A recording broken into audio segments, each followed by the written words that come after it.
What's going on, y'all? BBQ Dropout here. So it's actually been quite a while, actually almost kind of like a year since I published my last video.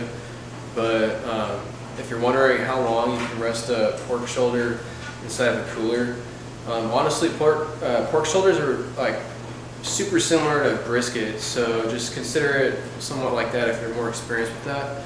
But if not, just know that since it's like a big cut of meat, just like brisket or any other type of big piece of barbecue, you'll generally want to try and rest the brisket or pork shoulder in general for about 3 to 5 hours in my opinion.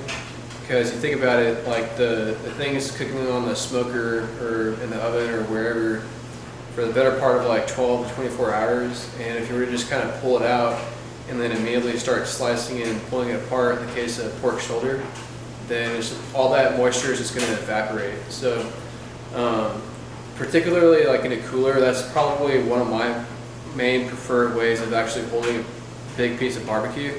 So I would probably try to hold it for about 3 to 5 hours, and then once you kind of reach that point, grab your like thermometer, kind of like this, and start probing it around. And you want to make sure that the internal temperature is around like 165, maybe like 175 or something. But let's say like you're actually holding it quite a bit, or like meaning like you're insulating it quite a bit.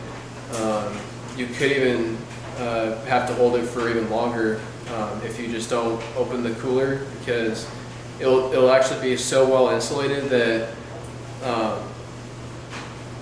like it'll still be like piping hot even though you've rested it for about 3 to 5 hours. But if you're just looking for like a general guideline, I recommend usually like 3 to 5 hours for holding a pork shoulder in a cooler.